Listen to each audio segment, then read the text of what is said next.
మోకాల నొప్పులకు ఎటువంటి సర్జరీ లేకుండా ఎపియాన్ పెయిన్ క్లినిక్ అందిస్తున్న అత్యాధునిక చికిత్స.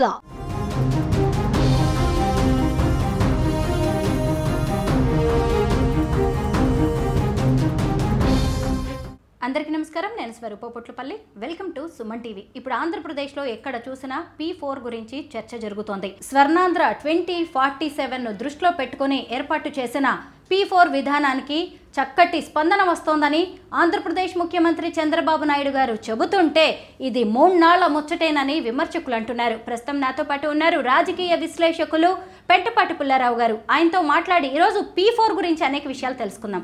సరే, నమస్తే. సంపన్నులు పేద కుటుంబాలను దత్తత తీసుకుని పేదరికాన్ని నిర్మూలించడం అనేది అసలు సాధ్యమయ్యే పనేనా? P4 అంటే ఏంటి?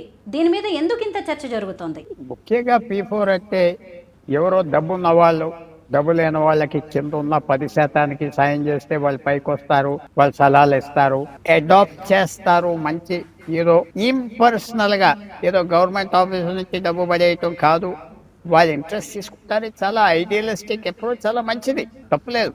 ఆబ్జెక్టివ్స్ చాలా మంచిది. ఒక వ్యక్తి హైదరాబాద్ లో ఉన్న వ్యక్తి ఎవరో వరంగల్ పక్కన ఒక విలేజ్ పక్కన ఎవరినో అడాప్ట్ చేసి ఆయనకి చదువుకు సాయం చేయటం, అప్పుడప్పుడు కొద్దిగా డబ్బు సాయం చేయటం, మంచి వృత్తి ట్రైనింగ్ ఇప్పించడం అంటే చాలా ఇంపార్టెంట్ ఇది. కానీ ప్రాక్టికల్ బిగ్ స్కేల్లో పని అవుతుందా అది ప్రశ్న.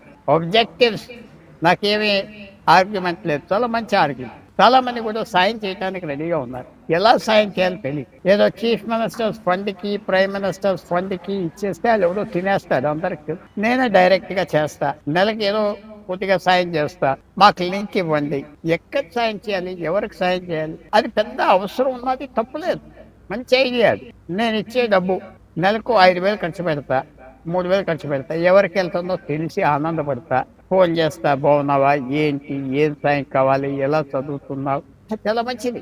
చాలా ప్రాక్టికల్ గా వస్తుందా, పని అవుతుందా, అది పెద్ద ప్రాబ్లం. నాకు ప్రాబ్లం ఎక్కడ కనపడుతుందంటే, ఒక మనిషికి ఈ స్కీమ్ పనిచేస్తుందా అంటే జిల్లాలో ఎస్, 100 మందికి పనిచేస్తుందా ఎస్, 1000 మందికి పనిచేస్తుందా జిల్లాలో అవ్వదు. కలెక్టర్ వాళ్ళు సెలెక్ట్ చేస్తారు, ఇంటర్వ్యూస్ పెడతారు, ఇవాళ అంతా జూమ్ లో జరుగుతాయి, వాట్సాప్ లో జరుగుతాయి అని చూసుకుంటారు. కానీ 10 లక్షల మందికి 15 లక్షల మందికి చేయటం అంటే అది గవర్నమెంట్ స్పాన్సర్షిప్ తో, ఎమ్మెల్యేల ఇన్వాల్వ్మెంట్ తో, ఇంత నెట్వర్కింగ్ చేసి ఇన్ని లింక్స్ తో సక్సెస్ చేయటం ఫీజబుల్. ఏ స్కీమ్ అయినా సక్సెస్ఫుల్ అవ్వాలంటే సింపుల్ గా ఉండాలి.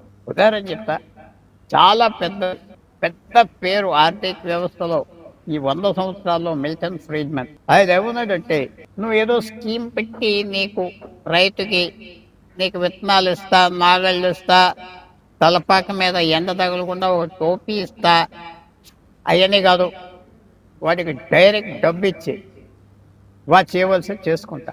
ఆఖరికి హెలికాప్టర్ నుంచి కూడా డబ్బు పడేసినా పెట్టరు.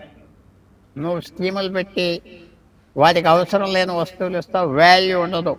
అది అల్టిమేట్ సక్సెస్. ఇవాళ డైరెక్ట్ క్యాష్ ట్రాన్స్ఫర్ అని భారతదేశంలో ఈ 5 సంవత్సరాలు అందరూ నిద్రలేసి చేస్తున్నారు కదా. క్యాష్ ఇచ్చేస్తే ఏదో చేసుకుంటారు, పాస్ చేసుకునే వాళ్ళు పాస్ చేసుకుంటారు, బాగా చేసుకునే వాళ్ళు చేసుకుంటారు.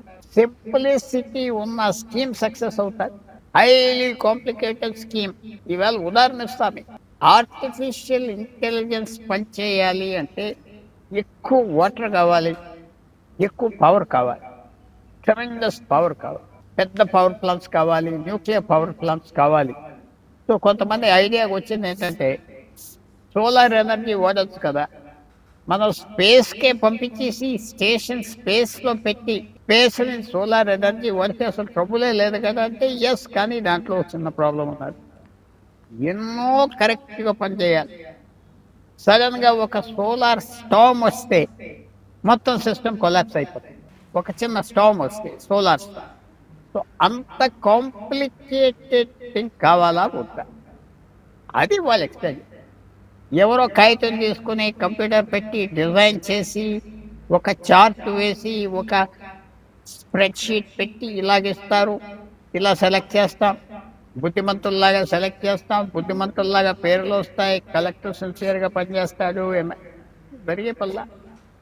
ఒక 50 లింక్స్ నాకు కనపడుతున్నాయి, సక్సెస్ అవుతుంది.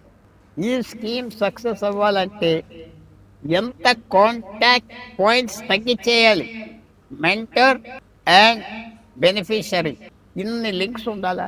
అది ఎమ్మెల్యే ద్వారా అది గవర్నమెంట్ ద్వారా వెళ్తే ఇవన్నీ అవే పల్లా.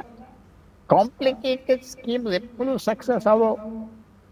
సింపుల్ స్కీమ్, ఇది సింపుల్ చేయగలరా? అది ప్రశ్న. ఇంకా సింపుల్ చేయగలరా? ఒక ఐడియా మనం తీసుకురావటం చాలా సులభం ఐడియల్ వరల్డ్లో, కానీ ఇది ఐడియల్ వరల్డ్ కాదు. సో సక్సెస్ అవుతే చాలా బాగుంటుంది, ఫెయిలియర్ అవుతే మాత్రం మళ్ళీ ఇలాంటి స్కీమ్ రివైవ్ అవ్వదు, మోడిఫై చేయలేరు, టైం వేస్ట్ అయిపోతారు. Public private people partnership P4 దీని గురించి మాత్రం ఎక్కడ చూసినా ఒక డిస్కషన్ అనేది నడుస్తుంది. గతంలో కూడా చంద్రబాబు నాయుడు గారు ఇలా ప్రజల భాగస్వామ్యంతో జన్మభూమి వంటి కార్యక్రమాలను సక్సెస్ చేశారు.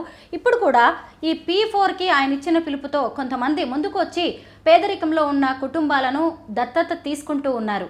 అయితే దీని మీద ఇంకొక రకమైన వాదనలు కూడా మొదలైంది సార్. అలా పేదల బాగోగులను చూడడానికి వస్తున్న వాళ్ళు నిజంగా సేవాభావంతో ముందుకు వస్తున్నారా, లేదంటే చంద్రబాబు అనుగ్రహం కోసం ముందుకు వస్తున్నారా? దీని మీద మీరేమంటారు సార్? అనుగ్రహం, నేను ఒక మంచి డొనేషన్ ఇస్తా, ముఖ్యమంత్రి ఆనందపడతాడని, తప్పులేదు. ఈ అవార్డ్ ఎంత త్యాగం చేస్తున్నాడు కూడా అవార్డు వద్దన్నాడా? అనలేదు కదా. మానవత్వంలో మనకు రికగ్నిషన్ కావాలి, మన పేరు ఆకాశంలో ఎల్లకాలం ఉండిపోవాలి, చంద్రమండలంలాగా ఉండదు. అందువల్ల దాంట్లో తప్పులేదు. కానీ పని అవుతుందా అవదా అది నాకు చెప్పాలి. ఇంత కాంప్లికేటెడ్ స్కీమ్ అనగానే నాకు చాలా క్వశ్చన్స్ ఉన్నాయి. నేను స్కీమ్ ఉద్దేశం చెడ్డనన్నా, అభిప్రాయం చెడ్డన్నా, అవసరం అంటన్నా. చాలా మంచి స్కీమ్, ఒక సెంటిమెంట్ ఉన్న స్కీమ్. డోనర్కి బెనిఫిషరీకి లింక్ రావటం మంచిది, ఎంతో సాయం చేస్తారు, ముందరికి వెళ్ళిపోతారు. కానీ ఫీజబుల్లా, ప్రాక్టికల్లా ఎన్ని లింక్స్ ఉన్నాయి డోనర్ మధ్యన బెనిఫిషరీ మధ్యన? మీరే చెప్పండి, ఎంత ప్రాసెస్ ఉన్నది.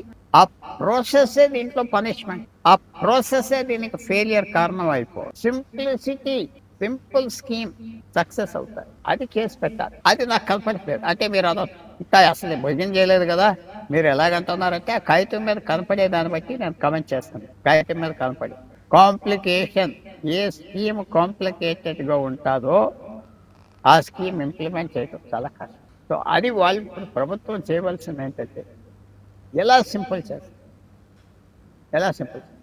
అది మనం తెలుసుకోవాలి, అది మనం వినాలి. ఎవరో పెద్ద డిజైన్ చేశాడు ఒక ఆల్బర్ట్ ఐన్స్టైన్ అంటే వాడు ఎవడో లేదు అక్కడ. అమరావతిలో ఎవరో ఆల్బర్ట్ ఐన్స్టైన్ లేడు. ఎవరో ఉన్నారు, కొద్దిగా నాలెడ్జ్ ఉన్నవాడు ఉంటాడు. సార్ చాలా బాగున్నారు సార్, 10 లక్షల మందికి చేసేస్తాం, 50 లక్షల మంది చేస్తామంటే ఓకే అంటారు ముఖ్యమంత్రి గారు. ఏ ముఖ్యమంత్రి? అది ఎవరైనా స్కీమ్ డ్రాప్ చేయదు. ఫీజబుల్లా, లిమిటెడ్గా చేయొచ్చా, ఒక ఎక్స్పెరిమెంట్గా చేయాలా, ఓవర్ అంబిషియసా, ఎన్ని ప్రశ్నలు వస్తాయి. కాదు మీరు నెగిటివ్గా మాట్లాడుతున్నారు, నెగిటివ్గా మాట్లాడలేదు. స్కీమ్ ఐడియా, ఆబ్జెక్టివ్స్ చాలా మంచిది, కానీ ఇది ఇంప్లిమెంట్ చేయటం సింపుల్లా. ఎన్నో ఒక్కో చోట అవ్వదు, ముఖ్యమంత్రి నియోజకవర్గంలో అవ్వదు. 1000 మంది వస్తారు ముఖ్యమంత్రి నియోజకవర్గంలో, చేస్తామండి అని. అది చేయొచ్చు, వాళ్ళు ఏదో ఇస్తారు, చేస్తారు, బాగుంటుంది, ఒక రకంగా హ్యాపీ అవుతారు. బట్ మిగతా చోట్ల అది మనకు కావచ్చు. ఈ అన్నిటికంటే సింప్లెస్ట్ స్కీమ్.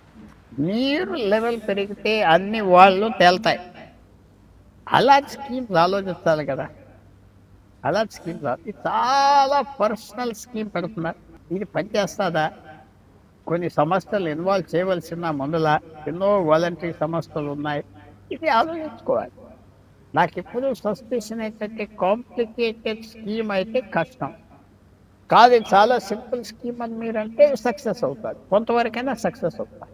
సమాజంలోని ఆర్థిక సామాజిక అసమానతలను తగ్గించడానికి P4 వంటి పథకాలు నిజంగా అవసరమైతే ఉంది. కొంతమంది దగ్గరే సంపద పోగైపోయి ఉంది, ఇంకొందరేమో పేదరికంలో మగ్గుతున్నారు. వాటన్నిటిని బ్యాలెన్స్ చేయడానికి డబ్బున్న వాళ్ళు ముందుకు వస్తే నిజానికి మంచిదే. కాకపోతే ఈ P4 విధానాన్ని ఈ అమలులో అయితే కొంత సమస్యలు, ఇబ్బందులు తలెత్తుతున్నట్టుగా కనిపిస్తోంది. బలవంతంగా ఈ స్కీమ్ని ఇంప్లిమెంట్ చేయకూడదు అని, ప్రభుత్వ పనులకు ఈ ఉద్యోగుల్ని కూడా వాడుకోవడం మంచిది కాదు అనే వాదనలు కూడా వినిపిస్తున్నాయి. Thank you so much sir. Thank you.